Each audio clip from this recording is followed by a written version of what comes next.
ব্যবসা বাণিজ্যের বিশ্লেষণ নিয়ে ডিবিসি নিউজের নিয়মিত আয়োজন ইসলামিক ব্যাংক তালিকাতায় স্বাগত জানাচ্ছি। আপনাদের সাথে আছে রিফাত নোভা। বাংলাদেশের অর্থনীতি যাত্রা আজ এক সন্ধিক্ষণে দাঁড়িয়ে। নিম্ন আয়ের দেশ থেকে উন্নয়নশীলের কাতারে উঠেছে, এটা নিঃসন্দেহে সাফল্যের। কিন্তু সামনে আরও বড় প্রশ্ন, আমরা কি সত্যি টেকসই উন্নয়নের পথে আছি, নাকি ধরা দিচ্ছে সেই আশঙ্কিত মধ্যম আয়ের ফাঁদ? ইতিহাস বলছে, বহু দেশ প্রবৃদ্ধির শুরুতে গতি পেলেও উৎপাদনশীল খাতের জোরালো উন্নয়ন না থাকায় মাঝপথে থমকে গেছে। বাংলাদেশের জন্য চ্যালেঞ্জটা ঠিক সেখানেই। রপ্তানির সীমাবদ্ধতা, শিক্ষা এবং দক্ষতার ঘাটতি, অবকাঠামোগত দুর্বলতা আর বৈদেশিক ঋণের চাপ, সবকিছু মিলিয়ে প্রশ্ন উঠছে, এই গতি কতটা টেকসই। অর্থনীতির এই যাত্রা নিয়ে আজ তালিকাতার বিষয়, বাংলাদেশ কি মধ্যম আয়ের ফাঁদে? আলোচনা করতে আজকে আমাদের সাথে অনলাইনে যুক্ত আছেন এনার্জি পেক এর ব্যবস্থাপনা পরিচালক হুমায়ুন রশিদ এবং Bangladesh institute of international and strategic studies বিজ এর গবেষণা পরিচালক ডক্টর মাহফুজ কবির। আপনাদের দুজনকেই স্বাগত জানাচ্ছি আজকের তালিকাতার আয়োজনে। আমি শুরুতেই যাব একটু জনাব মাহফুজ কবির আপনার কাছে। এই যে মধ্যম আয়ের ফাঁদ, এটা আসলে কিভাবে কাজ করে? হ্যাঁ, ধন্যবাদ। আসলে এই অর্থনীতিতে এইটা নিয়ে যে তত্ত্বটি রয়েছে সেখানে বলা হয় যে এই মধ্যম আয়ে যখন একটি দেশ উঠে যায় তখন নানান রকমের সমস্যার সম্মুখীন হয়। এর মধ্যে একটা বড় বিষয় হচ্ছে যে তার যে ট্রেডিশনাল যে ম্যানুফ্যাকচারিং বেস, তো সেখানে দেখা যায় যে একটা দুটার সেক্টর যেখানে তারা কিন্তু আসলে এই যারা কম মজুরি যে সমস্ত খাতে দেওয়া হয়, তো সেই খাতগুলোর উপর নির্ভর করে থাকে। কিন্তু যখনই এই মধ্যম আয়ের দেশে উঠে যায় তখন কিন্তু তার কম্পিটিশনের বেসটা ডিফারেন্ট হয়। মানে এখানে তখন আসলে যে সমস্ত দেশ রয়েছে যারা আসলে মধ্যম আয়ে উঠে গেছে, তো তারা যে যে ধরনের ম্যানুফ্যাকচারিং, যেমন হাই এন্ড ম্যানুফ্যাকচারিং এর দিকে যায়, তখন কিন্তু এই দেশ কিন্তু স্ট্রাগল করতে থাকে। মানে এই যারা মিডল ইনকামে যা মাত্র এলো তারা, বাংলাদেশে কিন্তু একই রকমের জায়গাতে স্ট্রাগল করছে। মানে এখন কিন্তু এই যে আমাদের যে আরএমজি সেক্টর, সেখানে কিন্তু এই ঠিক যে লো ওয়েজের যে একটা আমরা আমাদের একটা মার্কেটিং স্ট্র্যাটেজি আছে, সেটা কিন্তু খুব একটা কাজ করবে না। এখন আমরা কিন্তু চিন্তা করছি যে কিভাবে হাই এন্ড মানে টেক্সটাইল অ্যান্ড আরএমজির দিকে যাব। এটা যেমন একটা দিক। অন্যান্য জায়গাগুলো, বিশেষ করে আমাদের যে হেভি ইন্ডাস্ট্রি, এখানে যে আমাদের যে আইসিটি বেস যে সমস্ত সেক্টরগুলো আছে, বা এই যে অটোমোবাইল বা ইলেকট্রনিক্স, সেখানে কিন্তু আমরা স্ট্রাগল করছি।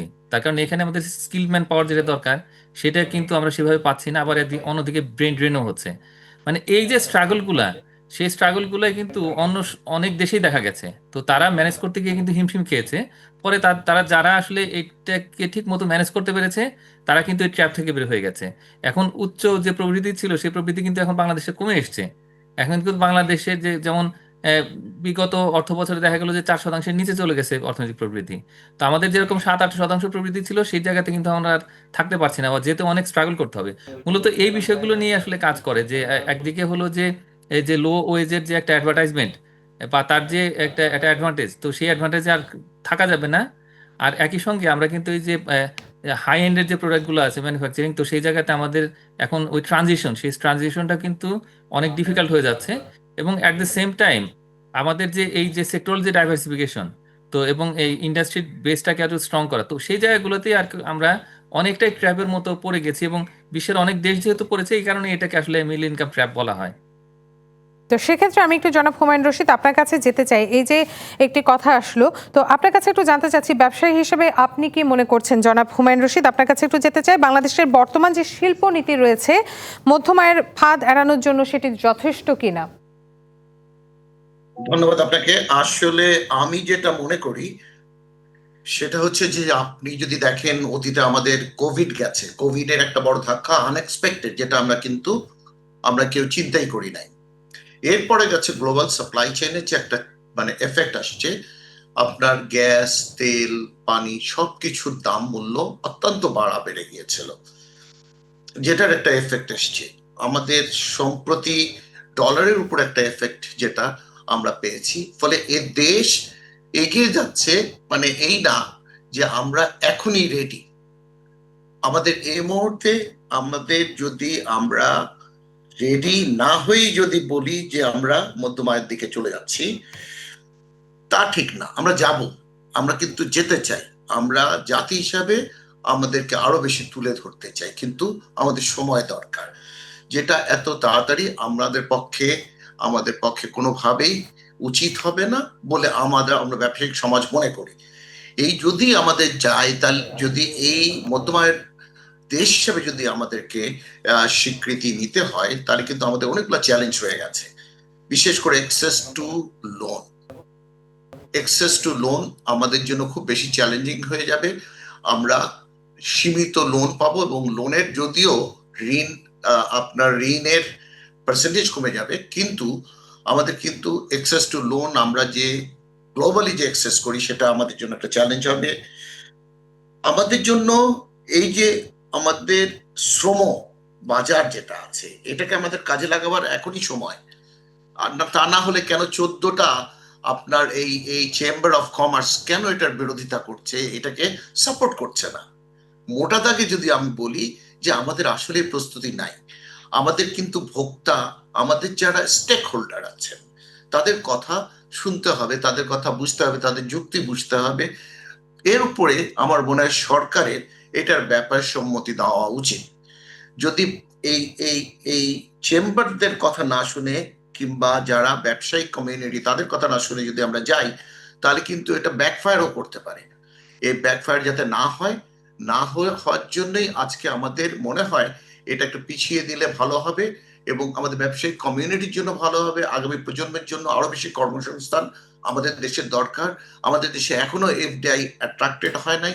যদি এফডিআই কে আমরা প্রপারলি অ্যাট্রাক্টেড করতে চাই, তাহলে আমাদের অপরচুনিটিটা কি আছে? কেন আসবে এফডিআই? এফডিআই এখানে আসবে তখনই যখন তারা দেখবে যে এখানে ব্যবসা করতে পারবে, রপ্তানি করতে পারবে, এবং ডোমেস্টিক মার্কেট বাড়ছে, এবং অপরচুনিটি আছে বাংলাদেশে।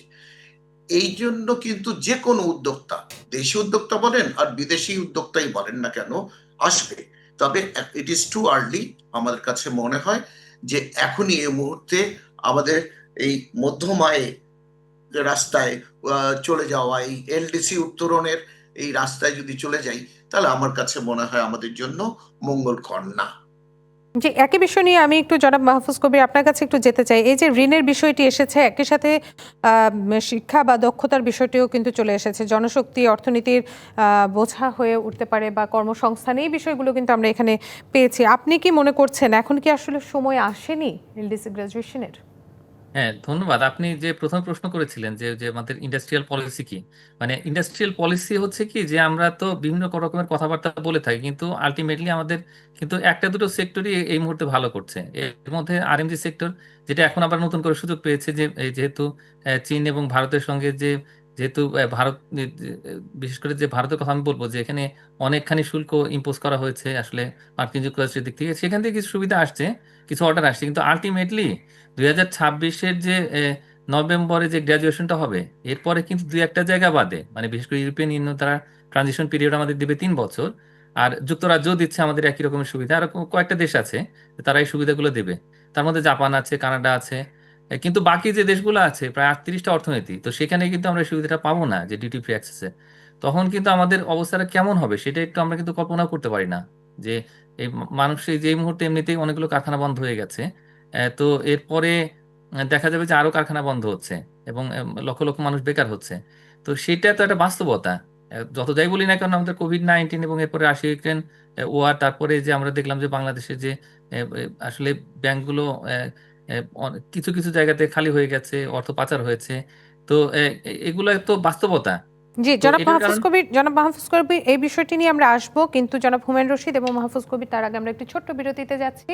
বিরতির পর ফিরছি আবার আলোচনায়। বিরতি নিচ্ছি ব্যবসা বাণিজ্যের বিশ্লেষণ নিয়ে। ডিবিসি নিউজের নিয়মিত আয়োজন ইসলামিক ব্যাংক চালিখাতায় সঙ্গে থাকুন। বিরতির পর আবারও স্বাগত জানাচ্ছি ব্যবসা বাণিজ্যের বিশ্লেষণ নিয়ে ডিবিসি নিউজের নিয়মিত আয়োজন ইসলামিক ব্যাংক চালিখাতে। আমাদের আজকের আলোচনার বিষয় বাংলাদেশ কি মধ্যম আয়ের ফাঁদে। আলোচনা করতে আমাদের সঙ্গে দুজন অতিথি যুক্ত আছেন। আমরা আবারও ফিরে যেতে চাই আমাদের অতিথিদের কাছে। এ পর্যায়ে আমি আবারও একটু যেতে চাই জনাব মাহফুজ কবির, আপনাকে দিয়েই শেষ করেছিলাম বিরতির আগে, আপনাকে দিয়ে একটু শুরু করতে চাচ্ছি।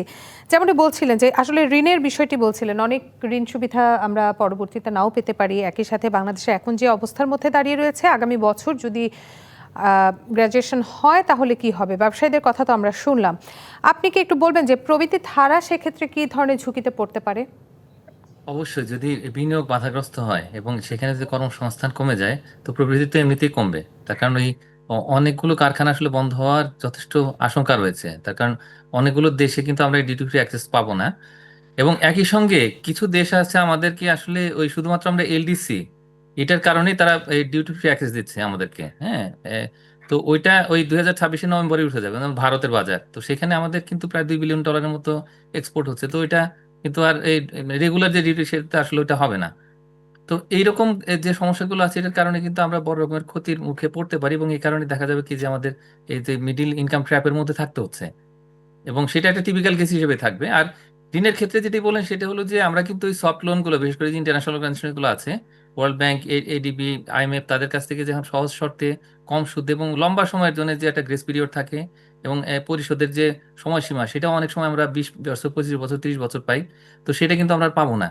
সুতরাং এইটা একটা বড় রকমের সমস্যা। আমাদের অনেক স্কলারশিপ আসে এই মুহূর্তে শুধুমাত্র এলডিসি হওয়ার কারণে। আমাদের অনেক, যেমন সরকারি কর্মকর্তা থেকে শুরু করে অনেক শিক্ষার্থী, তারা কিন্তু আসলে এই সুবিধাটা পান, সেটাও আমরা পাবো না। যার ফলে একদিকে হিউম্যান ডেভেলপমেন্ট, অন্যদিকে হলো যে এই ঋণের সুবিধা পাওয়া এবং সেখানে যে প্রকল্প বাস্তবায়ন, আরেকদিকে মার্কেট অ্যাক্সেস, এবং সবকিছুর উপরে হলো আমাদের যে বিনিয়োগ, তারপরে শিল্পায়ন, অর্থনীতি, প্রত্যেকটা জায়গায় কিন্তু ধাক্কা খাওয়ার সম্ভাবনা রয়েছে। এবং জি, তখন সেক্ষেত্রে দেখা যাচ্ছে সেক্ষেত্রে আমি যদি আবার একটু জনাব হুমায়ুন রশিদ আপনার কাছে যাই, এই যে ধাক্কা খাওয়ার বিষয়টি আসছে আপনার কাছে, একটু জানতে চাচ্ছি, জ্বালানি খাত তো দেশের গুরুত্বপূর্ণ একটি খাত। এই বিদ্যুৎ জ্বালানি খাতে অনিশ্চয়তা তো রয়েই গেছে, আমরা তো দেখছি বিভিন্ন সময় ধরে। তাহলে এই শিল্পের জন্য কতটুকু ঝুঁকি হতে পারে এই এলডিসি গ্রাজুয়েশন? জনাব হুমায়ুন রশিদ, আপনাকে আমরা দেখতে পাচ্ছি না, আপনি কি শুনতে পাচ্ছেন আমাকে?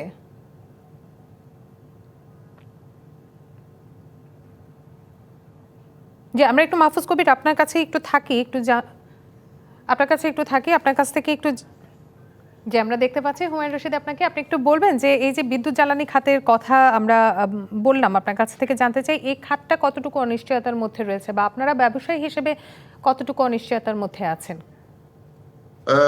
আমরা কিন্তু ব্যবসা করতে হলে আমাদেরকে, বিশেষ করে ম্যানুফ্যাকচারিং সেক্টর কিংবা সার্ভিস সেক্টরকে যদি এক্সিস্ট করতে হয়, তাহলে কিন্তু জ্বালানি নিশ্চয়তা, মানে এটা একটা ব্লাড সার্কুলেশনের মতন। আপনার শরীরে যদি ব্লাড সার্কুলেশন না করে তাহলে কিন্তু আপনি বেঁচে থাকবেন না, মারা যাবেন। আমাদের চলমান যে মানে বিদ্যুৎ যদি এবং জ্বালানি নিশ্চয়তা যদি না ঠিক হয়, তাহলে কিন্তু manufacturing or service sector will die. আমরা এটাকে থেকে যদি বেরোতে চাই তাহলে এটাকে অ্যাড্রেস করতে হবে, এবং এই অ্যাড্রেসটা যদি না হয় তাহলে কিন্তু আমরা এটা যতখানি পারি আমাদের ডোমেস্টিক রিসোর্সেস থেকে আমাদেরকে এনার্জিটাকে গ্যারান্টিড সাপ্লাই এনশিওর করা দরকার। ভবিষ্যতের পরিকল্পনায় আমাদেরকে চিন্তা করে নিয়ে আসতে হবে যে আমরা কিভাবে আভ্যন্তরীণ জ্বালানি আরো বেশি সোর্স করতে পারি।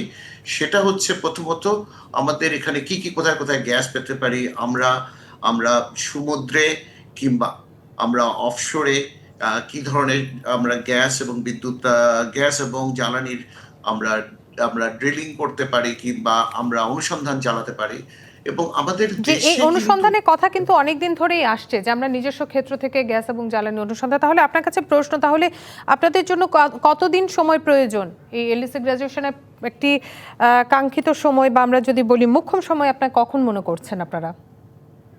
আমরা মনে করি যে 3 থেকে 6 বছরের আগে নিশ্চয়ই না। কারণ হচ্ছে আমরা এলএনজির উপর ডিপেন্ডেন্ট হতে পারি না। এলএনজি হচ্ছে আমদানি নির্ভরশীল, এবং এটা আন্তর্জাতিক বাজারের উপরে এটা ভ্যারিয়েবল প্রাইসে কিন্তু এই জিনিসটা হয়। ফলে আমাদের cost of doing business affected হবে যদি আমরা পুরোপুরি এলএনজির উপর ডিপেন্ডেন্ট হয়ে যাই। আজকে আমরা দেখছি আমাদের 4200 এমএমসিএফডি গ্যাসের কিন্তু প্রয়োজন আছে। এই শিল্পগুলোকে যদি নিরবিচ্ছিন্নভাবে চালাতে হয়, আমরা কিন্তু ওইখানে 2100 থেকে 2200 এমএমসিএফডি গ্যাস পাচ্ছি, আর বাকিটা আমরা এলএনজি থেকে সরবরাহ পাচ্ছি। ফলে একটা শর্টেজ কিন্তু রয়েই গেছে। আপনি দেখেন অন অ্যান অ্যাভারেজ কিন্তু আপনার বিদ্যুৎ থাকছে না সব জায়গাতেই। এই যে বিদ্যুৎ না থাকায় কিন্তু ম্যানুফ্যাকচারিং একটা চ্যালেঞ্জের মধ্যে আছে, কস্ট অফ ডুইং বিজনেস বেড়ে যাচ্ছে, যে শ্রমিক বসে আছে, আপনি কি সেক্ষেত্রে বিদ্যুৎ বলতে নিতে চাচ্ছেন যে 3 থেকে 4 বছরের মধ্যে এলএনজি খাত সম্পূর্ণ আমাদের ডিপেন্ডেন্সি চলে আসবে, এবং আমরা এখন যে অভিযোগগুলো শুনি যে আমরা শিল্প খাতে বিদ্যুৎ দিতে পারছি না, আমরা পোশাক খাতে বিদ্যুৎ দিতে পারছি না, শিল্প কারখানা উৎপাদন ব্যাহত হচ্ছে, কারখানা বন্ধ হয়ে যাচ্ছে, আগামী 3 থেকে 6 বছরের মধ্যে এই সমস্যাগুলো অনেকটাই কমে আসবে? কমে আসা উচিত, সেটাই এখনকার প্ল্যান। আজকের প্ল্যানটা হওয়া উচিত তাই যে এনার্জি সিকিউরিটিস গুলো কোন কোন জায়গায় আমাদের অ্যাড্রেস করা দরকার, আভ্যন্তরীণ সোর্সিংকে অ্যাড্রেস করা উচিত আমাদের, এবং আমাদের অল্টারনেটিভ সোর্সিং ও এনার্জির জন্য আমাদেরকে অ্যাড্রেস করতে হবে। বিশেষ করে রিনিউয়েবল এনার্জি হতে পারে, ভোলাতে যে গ্যাস আছে সেই গ্যাসটাকে মেইনল্যান্ডে নিয়ে আসা। আপনার কোলের যদি আমাদের আমাদের অ্যাড্রেস করতে হয়, তাহলে আমাদের এই এই কয়লার খনি আমাদের আবিষ্কার করতে হবে, এবং এটার কয়লারও ব্যবহার আমাদের বাড়াতে হতে পারে। আমরা বুঝি যে অনেকে এটাকে সাপোর্ট করে না, কিন্তু আমাদের জি, জনাব হুমায়ুন রশিদ, এই বিষয়গুলো নিয়ে কিন্তু অনেক বছর ধরেই আমরা শুনে আসছি যে আমাদের করা উচিত কিংবা আমাদের করতে হবে। আমি একটু জনাব মাহফুজ কবির আপনার কাছে জানতে চাচ্ছি, এই যে হবে বা উচিত, এর মধ্যে আমরা কি আসলে কতদিন আটকে থাকবো? 3 থেকে 6 বছর সময়টা কি যথেষ্ট? আমি মনে করি যে অন্তত 3 বছর পেছাতে হবে। তার কারণ এই যে আমাদের এই মুহূর্তে যে কোভিডের ধাক্কা, তারপরে একই সঙ্গে যে রাশিয়া ইউক্রেন যুদ্ধ এবং এই দেশের যে রাজনৈতিক পট পরিবর্তন, নতুন করে নির্বাচন হবে, নির্বাচনের পরে আবার সরকার কি কি ধরনের পদক্ষেপ নেয় বা নীতি পরিবর্তন করে, সেগুলো তো আমাদের দেখতে হবে। এখন এফডিআই কিন্তু সেভাবে আসছে না, যদি আমরা একটা বিনিয়োগ সম্মেলন করলাম, এবং সব মিলে আসলে যে বিজনেস কনফিডেন্স, সেটা কিন্তু অনেকটাই কম এই মুহূর্তে বাংলাদেশে। তো এখন তো একটা একটা ধারাতে তো আসতে হবে। 2018 সালে আমাদের প্রবৃদ্ধি কত ছিল? সেটা প্রায় 8% ছিল জিডিপি প্রবৃদ্ধি, সেটা এখন 4%-এর নিচে আছে। তো এই যে বাস্তবতা, সেটার কথা তো আমাদের মাথায় রাখতে হবে। রেখে তারপরে হচ্ছে যে বিজনেসম্যানদের যদি কনফিডেন্সে না নিয়ে আসা যায়, তারা যদি রাজি না হন অন্তত গ্র্যাজুয়েশন, তাহলে তো আসলে আমরা জোর করে টপ ডাউন করে তো আসলে কিছুই করতে পারবো না। আমি মনে করি যে আমাদের 3 বছর অন্তত মিনিমাম সময় দিতে হবে, দিয়ে তারপরে তার চাইতে যত বেশি করা যায় এইভাবে করে জনাব নেগোশিয়েট করতে হুমায়ুন হবে রশিদ, তাদের আপনার সাথে। কাছে একটু জানতে চাই, এই যে 3 থেকে 6 বছর একটি সময় আপনি বললেন, এই বিষয়টি আমি একটু জানতে চাচ্ছি। আপনাদের যে একটি ধারণা করলেন, আপনাদের কি ধরনের নীতি সহায়তা প্রয়োজন এই 3 বছরের মধ্যে সম্পূর্ণ নিজস্ব ক্ষেত্র থেকে গ্যাস বা যদি আমরা বলি স্বাবলম্বী হওয়ার জন্য কি প্রয়োজন, বা সরকারি কাঠামোগত কোনো সংস্কারের প্রয়োজন আছে কিনা? প্রশ্নটা যদি আমার কাছে হয়, তাহলে আমি বলবো যে রিফরমেশনস কিন্তু প্রয়োজন। আমাদেরকে এনার্জি মিক্সটাকে অ্যাড্রেস করতে হবে। শুধু এনার্জি মিক্স বললেই আমরা যদি বলি যে ছেড়ে দিলাম, তাহলে হবে না। আমাদেরকে টোটাল একটা এনার্জি এবং পাওয়ার, এবং এটাকে যৌথভাবে অ্যাড্রেস করতে হবে। এটা যদি আমরা জি, যৌথভাবে অ্যাড্রেস জনাব করতে হুমায়ুন পারি। রশিদ, আমরা শেষ করতে হচ্ছে আজকে আমাদের অনুষ্ঠান। আপনাকে এবং মাহফুজ কবির, আপনাদের দুজনকেই জানাচ্ছি ধন্যবাদ। শেষ করছি ব্যবসা বাণিজ্য বিশ্লেষণ নিয়ে ডিবিসি নিউজের নিয়মিত আয়োজন ইসলামিক ব্যাংক চালিখাতা। এতক্ষণ সঙ্গে থাকার জন্য সবাইকে ধন্যবাদ।